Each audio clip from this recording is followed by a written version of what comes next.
చూస్తున్నారు ఏఈ నూకరాజు కుటుంబం బల్వన్ మరణం కేసులో కీలకమైన అప్డేట్ ఇది. షేక్ సాదిక్ ఖాన్ను అరెస్ట్ చేశారు పోలీసులు. షేక్ సాదిక్ ఖాన్పై సర్పవరం పోలీస్ స్టేషన్లో 2 కేసులు నమోదయ్యాయి. నూకరాజు కుటుంబాన్ని బల్వన్ మరణానికి ప్రేరేపించాడని కేసు నమోదైంది. నూకరాజు అల్లుడు జగదీష్ రెడ్డిని సైతం సాదిక్ చంపాడు అనే ఆరోపణలు ఉన్నాయి. ఈ నేపథ్యంలో ఆ విషయం మీద ఒక కేసు నమోదైంది. నూకరాజు అల్లుడిని చంపేసి కూతుర్ని లైంగికంగా వేధించాడు సాదిక్ అనేది అక్కడ ప్రధాన ఆరోపణ. బ్యాంకు ఖాతాలు, బంగారు ఆభరణాలు తీసుకొని సాదిక్ చిత్రహింసలకు గురి చేశాడనేది అక్కడ వినిపిస్తున్న మాట. వేధింపులు తట్టుకోలేక ఏఈ నూకరాజు కుటుంబం ప్రాణాలు తీసుకుంది. ఆదివారం పలుమార్లు నూకరాజు ఇంటికి వచ్చాడు సాదిక్. చనిపోయే ముందు నూకరాజు ఫ్యామిలీకి తీవ్రంగా వేధింపులు ఎదురయ్యాయి. కాకినాడలో ప్రో రైఫిల్ షూటర్ అకాడమీ నిర్వహిస్తూ ఉన్నాడు సాదిక్ ఖాన్. సాదిక్తో పాటు నూకరాజు డ్రైవర్ని కూడా విచారిస్తూ ఉన్నారు పోలీసులు. ఈ నేపథ్యంలో ఇంకా ఎటువంటి డెవలప్మెంట్స్ ఉన్నాయి, ఎప్పుడు అదుపులోకి తీసుకోవడం జరిగింది, పూర్తి డీటెయిల్స్ తెలుసుకుందాం. బట్ బిఫోర్ దట్ ఈ కథను మిమ్మల్ని కాస్త కలవరపరచచ్చు. దీనికి సంబంధించి తగిన జాగ్రత్తలు తీసుకోవాలని ఆర్టీవీ సూచించడం జరుగుతోంది. This is the disturbing content, video description is highly advised. ఇదే అంశానికి సంబంధించి పూర్తి సమాచారం మా ప్రతినిధి ప్రకాష్ అందిస్తారు. ప్రకాష్, ప్రస్తుతం ఎవరెవరిని అదుపులోకి తీసుకోవడం జరిగింది, ఎవరెవరిని విచారిస్తూ ఉన్నారు, సాదిక్ విషయంలో ఇంకా ఎటువంటి విషయాలు బయటపడుతూ ఉన్నాయి?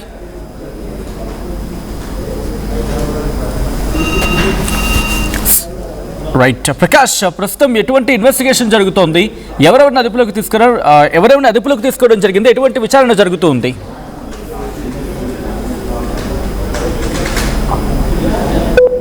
ఈ ఘటనపై అయితే ఇప్పటికే ఎవరైతే ఆరోపణలు ఇస్తున్నారో అలాగే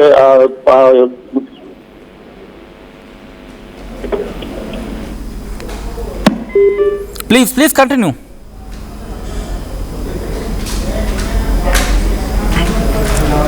చిన్న టెక్నికల్ గ్లిచ్ వచ్చింది, ఒకసారి మళ్ళీ ప్రకాష్ దగ్గరికి వెళ్ళే ప్రయత్నం చేద్దాం. సాదిక్తో పాటు నూకరాజు డ్రైవర్ని కూడా ఇప్పుడు అదుపులోకి తీసుకుని విచారించడం ఎటువంటి అంశాలు ఇంకా ప్రభావితం చేశాయి? ఎందుకంటే నూకరాజు డ్రైవర్ని విచారించడం వెనకాల కారణాలు ఏంటి? అండ్ దాంతోపాటు ఆ కుటుంబంలో ఆ పిల్లాడు బ్రతికున్నాడు, ఆ పిల్లాడి నుంచి ఇన్ఫర్మేషన్ సేకరించే పనిలో ఉంది పోలీసు శాఖ. అయితే సాదిక్ ఖాన్ విషయంలో అనేకమైన ఆరోపణలు వచ్చాయి. ఆ కుటుంబాన్ని తీవ్రంగా వేధించాలనేది ప్రధాన ఆరోపణ. ఈ ఆరోపణ నేపథ్యంలో సాదిక్ను కూడా అదుపులోకి తీసుకోవడం జరిగింది. అదుపులోకి తీసుకొని విచారిస్తున్నారు. అప్డేట్స్ అందించేందుకు ప్రకాష్ సిద్ధంగా ఉన్నారు. ప్రకాష్, ఇంకా ఎటువంటి అంటే ఏ రకమైన విచారణ జరుగుతుంది, ఇంకా ఎవరెవరు అదుపులోకి తీసుకున్నారు, ఏ అంశాలను బేస్ చేసుకుని ఇన్వెస్టిగేషన్ జరుగుతుంది? ఈ ఘటనపై అయితే ఇప్పటికే షేక్ సాదిక్ ఖాన్ అయితే అదుపులో తీసుకున్నట్టుగా తెలుస్తుంది. అలాగే తను ఏదైతే నూకరాజు రాసినటువంటి మరణ వాగ్మూలంలో రాసిన ఆధారంతో పాటు అలాగే ఆ రోజు ప్రధానంగా అనేక అనుమానాలు ఉన్నాయి. అంటే ప్రధానంగా చూసుకుంటే ఈ ఆదివారం సాయంత్రం కూడా ఈ షేక్ సాదిక్ ఖాన్ కూడా నూకరాజు ఉంటున్నటువంటి అపార్ట్మెంట్ కూడా రావడం జరిగింది. పదే అక్కడ కూడా తిరిగినటువంటి పరిస్థితి. అప్పటికే వీళ్ళు రాజమండ్రి వెళ్ళిపోయారు. కాకినాడ నుంచి రాజమండ్రిలో ఆ కార్ డ్రైవర్ తో కూడా వెళ్ళిపోయిన పరిస్థితి. ఈ నేపథ్యంలోనే రాజమండ్రి వెళ్ళిన తర్వాత కార్ డ్రైవర్ ని తిరిగి నూకరాజు అయితే వెనక్కి పంపించేశారు. వాళ్లే కారు వేసుకుని రాజమండ్రి గోదావరిపైకి వెళ్ళి వాళ్ళైతే ఈ విధంగా దాని బలవత్వానికి అయితే పాల్పడిన ఘటన అయితే ప్రధానంగా తెలిసిందే. ఈ నేపథ్యంలోనే ఈ ఘటనపై ఒక పక్కన డ్రైవర్ ని కూడా విచారిస్తున్నారు. ఎప్పుడు వెళ్ళారు, ఎక్కడికి వెళ్ళారు, ఏ సమయంలో మీరు వెనక్కి ఎందుకు వచ్చానో పక్కన పోలీసులు ఇక షేక్ సాదిక్ ఖాన్ తో పాటు డ్రైవర్ రాజును కూడా అదుపులో తీసుకున్నట్టుగా తెలుసుకొస్తుంది. అంతేకాకుండా ఈ ఘటనపై ఈ షేక్ సాదిక్ ఖాన్ పై కూడా అనేక అనుమానాలు అయితే ఇప్పటికే లేవలెత్తుతున్నాయి. మరో పక్కన ఏదైతే నూకరాజు రాసినటువంటి మరణ వాగ్మూలంతో పాటు తన కుమార్తె ఎవరైతే ఉన్నారో సౌజన్య కూడా మరొక లేఖ కూడా రాసినట్టుగా తెలుసుకొస్తుంది. ఆ లేఖ ఆధారంగానే ఈ సాదిక్ ఖాన్ పై కూడా సర్పవరం పోలీస్ స్టేషన్ లో కూడా కేసు నమోదైంది. ఎవరైతే తన జగదీష్ రెడ్డి అంటే తన అల్లుడు, నూకరాజు అల్లుడు, అలాగే హత్యకు గల కారణాలు కూడా ప్రధానంగా సాదిక్ ఖానే ప్రధాన కారణం కూడా ఆరోపిస్తూ కూడా జగదీష్ రెడ్డి తండ్రి ఎవరైతే రావులపాలెంలో ఉన్నటువంటి ఆ తండ్రి కూడా రావడం, అలాగే సర్పవరం పోలీసులు కూడా ఫిర్యాదు చేశారు. అని ఎందుకంటే తనకు ఆ కుమారుడు మరణానికి కూడా కారణం తానే సాదిక్ ఖానే ప్రధాన కారణం కూడా చెప్పుకొస్తూ, అలాగే జూలై 2వ తేదీన అయితే అల్లుడు అయితే చనిపోయాడు. చనిపోయినటువంటి పరిస్థితి ఉంది. ఈ నేపథ్యంలోనే పాయిజన్ ఇంజెక్షన్ ఇచ్చి తన కుమారుడు హత్యకు గల కారణం అవ్వాడంటూ కూడా జగదీశ్వర్ రెడ్డి హత్య కేసులో తన కూడా పాత్ర ఉన్నదంటూ కూడా అనుమానం ఉన్నాయని తన అల్లుడు అదే నోకరాజు ఎవరైతే విజయంకర్ ఉన్నారో తను కూడా వచ్చి ఇప్పుడు సర్పారం పోలీసులకి గత రాత్రి ఫిర్యాదు చేసినట్టుగా తెలుసుకొస్తుంది. ఆ నేపథ్యంలోనే ఈ రెండు కేసులు పక్కన ఈ కుటుంబం మొత్తం బలవత్మరణానికి కారణమైనటువంటి ఒక కేసు ఒకటి, అలాగే సర్పారం పోలీస్ స్టేషన్ లో ఏదైతే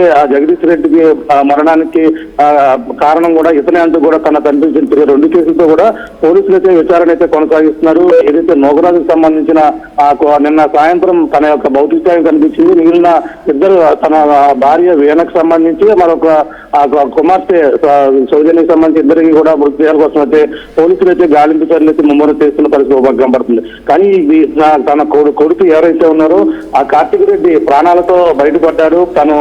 తన మొదటిగా అయితే కార్తిక్ రెడ్డి అనేక అంశాలు అయితే చెప్పడం జరిగింది. తను నిన్నంతా కూడా జ్వరంతోనే తీవ్ర అనారోగ్యంతో కూడా నిన్నంతా కూడా ఇబ్బంది పడుతున్నటువంటి పరిస్థితి ఉంది. ఈ నేపథ్యంలోనే తను పోలీసులకి అనేక విషయాలు చెప్పినట్టుగా కూడా తెలిసి వస్తుంది. తను రావడం రాజమండ్రి గోదావరి బ్రిడ్జి మీద దూకే సమయంలోనే మొదటిగా అమ్మమ్మ తాతయ్య నోకరాజు ఇద్దరు కూడా దూకారని, తర్వాత అమ్మ తన చెయ్యి పట్టుకుని గోదావరిలో దూకే క్రమంలో నేను పక్కన ఉన్నటువంటి గ్రిల్ పట్టుకుని వేలాడారని కూడా చెప్పుకొస్తున్నారు. అప్పటికే తను వేలాడుతూ ఒక్కసారిగా మళ్ళీ కింద రాడ్డు తగిలి కింద పడిపోయారని కూడా చెప్పుకొస్తూ తను 2 గంటల పాటు ఈత అయితే చేస్తూ తనైతే ప్రాణాలతో అక్కడ ఉన్న మత్స్యకారులు అంటే అతను ప్రాణాలతో ఉండు ఈత కొడుతూ గోదావరిలోనే ఈదారు. గోదావరి ఈదడం అంటే సామాన్య విషయం కాదు. అటువంటిది తను ఏదైతే ఇతను స్విమ్మింగ్ నేర్చుకోవడం, అలాగే రైఫిల్ షూటింగ్ నేర్చుకోవడానికి ప్రావీణ్యం పొందాడు. అటువంటి ప్రావీణ్యం పొందే క్రమంలోనే ఈ వీళ్ళకి కుటుంబానికి పరిచయమైనటువంటి షేక్ సాదిక్ ఖాన్ అటువంటి అతని కోసం అయితే అనేక విషయాలు కూడా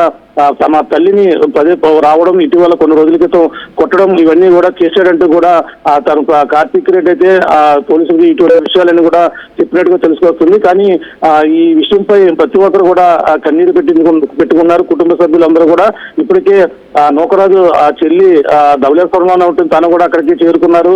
అలాగే తన సోదరుడు ఎవరైతే ఉన్నారో సోదరుడు కూడా జగన్నాథపురంలో ఉంటారు. తను కూడా హార్ట్ పేషెంట్ కావడంతోనే ఎవరు కూడా ఈ యొక్క జరిగినటువంటి ఘటనని ప్రతి ఒక్కరు కూడా జీర్ణించుకోలేకపోతున్నారు. అందరూ కూడా ఇప్పుడు కోలుకోలేని పరిస్థితి ప్రధానం కనపడుతుంది. ఏదేమైనా ఈ ఘటనపై పోలీసులు ఆ యొక్క ప్రాంతానికి కూడా వెళ్లారు. ఏదైతే ఈ కాకినాడలో ఉన్నటువంటి ప్రో రైఫిల్ షూటింగ్ అకాడమీ ఏదైతే ఉందో అకాడమీ ప్రాంతాన్ని కూడా పోలీసులు అన్ని కూడా పరిశీలించారు. అంతేకాకుండా ఆ కుటుంబ సభ్యులు ఏదైతే షేక్ సాదిక్ ఖాన్ సంబంధించిన కాకినాడలో ఉన్న ఇంటికి వెళ్లి నిన్న నుంచి రాత్రి నుంచి కూడా కుటుంబ సభ్యులను కూడా పలు కీలక అంశాలు కూడా విచారణ చేపట్టినట్టు కూడా తెలుసుకొస్తుంది. ఇప్పుడు ప్రస్తుతం ఆ షేక్ సాదిక్ ఖాన్ అతని కోసం అంటే పోలీసులు గాలింపు చర్యలు చేపడుతున్నాం అన్నప్పటికీ కానీ అతనైతే అదుపులో తీసుకుని విచారణ చేపట్టినట్టుగా మనకు వచ్చినటువంటి సమాచారం మాత్రమే. మరి పోలీసులు మరి దీనిపై 2 సెక్షన్ల కింద కేసు నమోదు చేసిన నేపథ్యంలో ఇప్పుడు చాలా విషయాలు ఇంకా మరిన్ని విషయాలు అయితే కీలకంగా బయటకు వచ్చే అవకాశం అయితే కనబడుతున్నాయి. ఎందుకంటే ఇతను ఏదైతే అకాడమీ నిర్వహిస్తూ ఏదైతే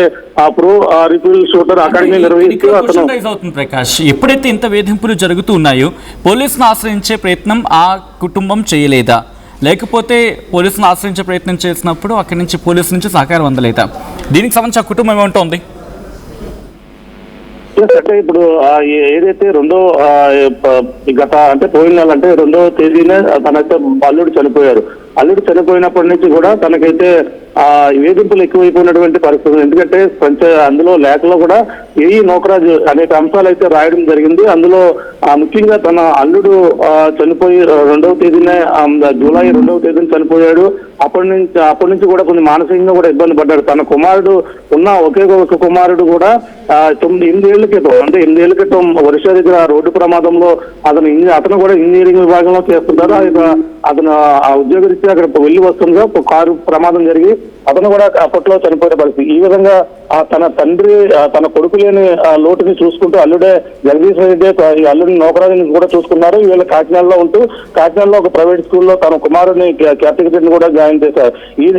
ఏదైతే అప్పుడు ప్రైవేట్ స్కూల్లో జాయిన్ చేసిన నేపథ్యంలో ఇక్కడ ఏదైతే ఉన్నటువంటి అకాడమీ ఉందో అకాడమీలో కూడా అప్పుడు అంటే తన తండ్రి జగదీష్ రెడ్డి ఉన్నప్పుడే వీళ్ళని కోచింగ్ నిమిత్తం కూడా జాయిన్ చేశారు.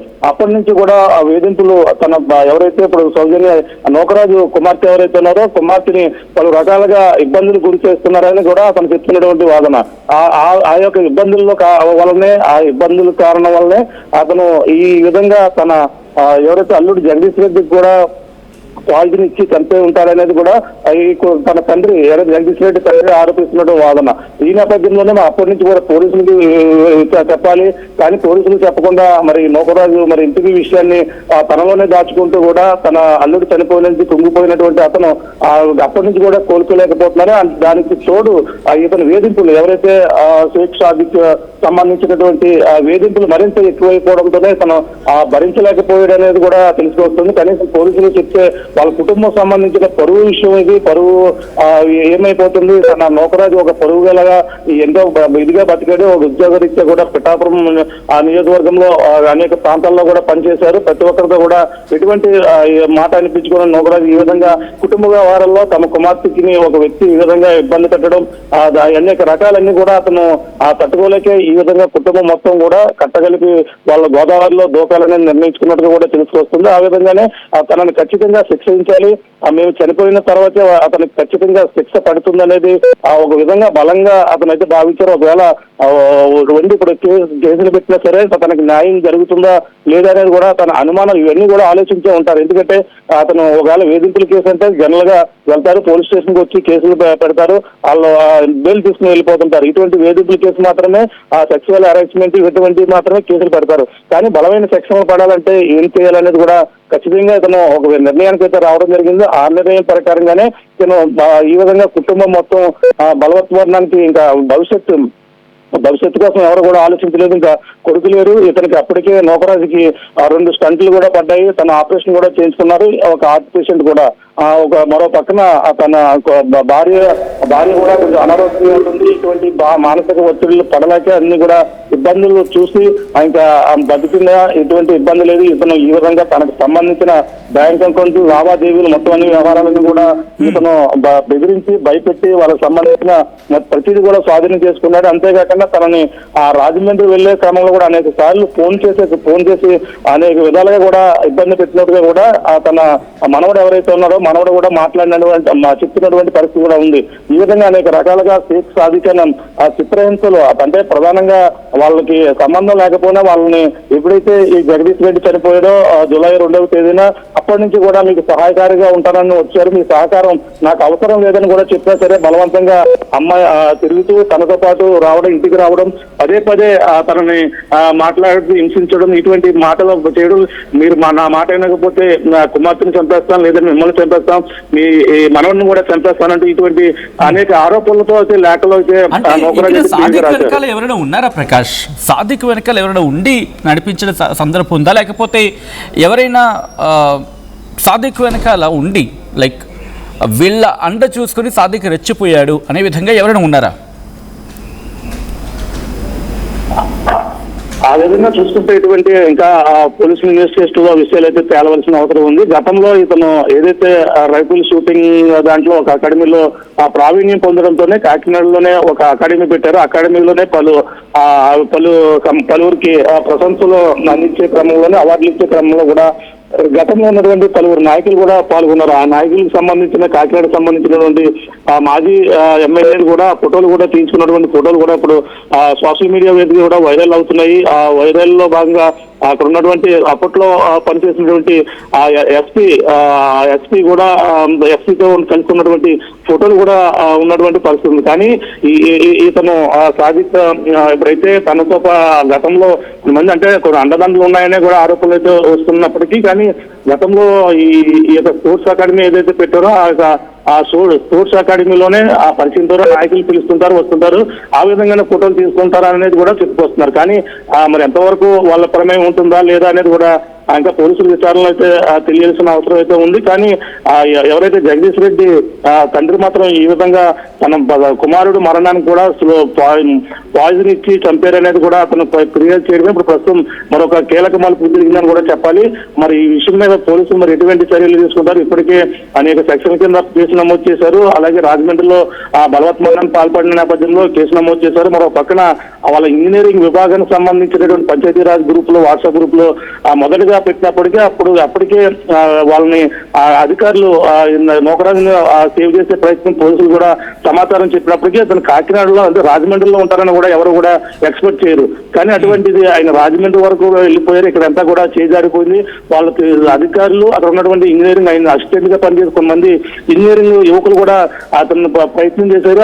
అప్పటికే అతను రాజమండ్రి వెళ్ళిపోవడం, గోదావరిలో దూకడం రెండు కూడా 11:30 ప్రాంతానికి జరిగిందంటూ కూడా నిన్న సిఐ ఎవరైతే శివగణేష్ కూడా మనకైతే చెప్పడం జరిగింది. కానీ ఈ పరిణామాలన్నీ చూస్తున్నా సరే అతను ఒకటే డిసైడ్ చేస్తున్నారు, ఏదేమైనా దీన్ని మరి ఇతని సాదిక్ వెనకాల ఒకవేళ పోలీసులు ఫిర్యాదు చేస్తుంటే ఏదైనా న్యాయం జరిగి ఉండేది కదా అని ప్రతి ఒక్కరు కూడా అనుకుంటున్నారు. కానీ మరి నూకరాజు అటువంటి ఫిర్యాదు చేయకుండా అలాగే సాదిక్ కానీ ఇటువంటి అత్యంత ఇంత హింసలకు గురి చేస్తున్న పరిస్థితుల్లోనే మరి ఎట్టుగా చెప్పుకోలేని పరిస్థితుల్లోనే ఉన్నట్టుగా తెలుసుకొస్తుంది. మరి ఇటువంటి విషయాలన్నీ కూడా ఇప్పుడు సాదిక్ గారు అనేక విషయాలు బయటకు రావడం జరిగింది. ఇప్పటికే మనవడు కార్తిక్ రెడ్డి చెప్తున్న విధానం ప్రకారంగానే తన తల్లిని అనేక లైంగికంగా హింసించడం, వేధించడం, అనేక చిత్రహింసలు గురి చేశారని కూడా కుమారుడు అంటే తన తల్లిని కూడా కొట్టారు. ఈ సాదిక్ అనే వ్యక్తి మా కోచ్ గా పనిచేస్తున్న వ్యక్తి ఈ ఘాతకానికి ఇలా చేశారని కూడా తనైతే చెప్పడం జరిగింది. అతను చెప్పడమే కాకుండా అలాగే లేఖలో కూడా ఉన్న నేపథ్యంలోనే ఇవన్నీ కూడా చూస్తుంటే సాదిక్యానికి అయితే ఒక్కొక్కటి కూడా ఇప్పుడంతా కూడా ఉచ్చేతే బిగిస్తుందని మనం ప్రధానంగా చెప్పాలి. ఇప్పుడు సాదిక్ పై సర్పవరం పోలీస్ స్టేషన్ లో మరొక కేసు నమోదవడం మరొక కీలకంగా మారిందని చెప్పాలి ఈ కేసులో అని చెప్పాల్సి వచ్చింది. Right, thanks for the update Prakash. మొత్తంగా కీలకమైన డెవలప్మెంట్ మాట్లాడుకుంటున్న సందర్భం ఈ నూకరాజు కుటుంబం బలవన్ మరణం కేసులో కీలకమైన అప్డేట్ ఇది. షేక్ సాదిక్ ఖాన్ను అరెస్ట్ చేశారు పోలీసులు. షేక్ సాదిక్ ఖాన్పై సర్పవరం పోలీస్ స్టేషన్లో 2 కేసులు నమోదయ్యాయి. నూకరాజు కుటుంబాన్ని బలవన్ మరణానికి ప్రేరేపించాడని చెప్పి కేసు నమోదైంది. ఇక నూకరాజు అల్లుడు జగదీష్ రెడ్డిని సైతం సాదిక్ చంపాడనే ఆరోపణలతో ఇంకో కేసు నమోదైంది. నూకరాజు అల్లుడిని చంపేసి కూతుర్ని లైంగికంగా వేధించాడు సాదిక్. ఇది అక్కడ బలమైన ఆరోపణ. ప్రస్తుతం బ్యాంకు ఖాతాలు, బంగారు ఆభరణాలు తీసుకుని సాదిక్ చిత్రహింసలకు గురి చేశాడు. వేధింపులు తట్టుకోలేకే ప్రాణాలు తీసుకుంది ఈ నూకరాజు కుటుంబం అనేది అక్కడ వినిపిస్తున్నమాట. ఆదివారం చాలాసార్లు నూకరాజు ఇంటికి వచ్చాడు సాదిక్. చనిపోయే ముందు నూకరాజు ఫ్యామిలీకి తీవ్రమైన వేధింపులకు గురి చేశారనేది ఇంకొక ఆరోపణ ప్రధానమైంది. అయితే కాకినాడలో ప్రో రైఫిల్ షూటర్ అకాడమీ నిర్వహిస్తూ ఉన్నాడు సాదిక్ ఖాన్. సాదిక్తో పాటు నూకరాజు డ్రైవర్ని విచారిస్తున్నారు పోలీసులు. ఈ కథను మిమ్మల్ని కాస్త కలవరపరచొచ్చు. దీనికి సంబంధించిన జాగ్రత్తలు తీసుకోవాలని ఆర్టీవీ సూచించడం జరుగుతోంది. This is disturbing content. Viewer description is highly advised.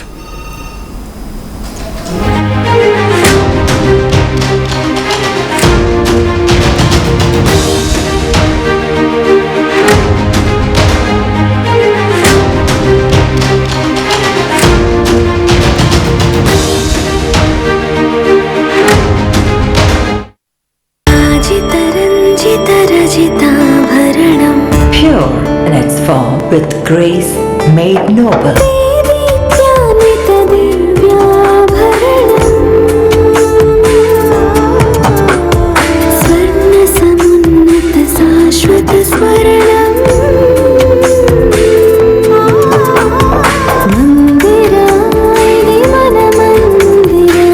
Mandira Premium Silver Jewelry by Manipali.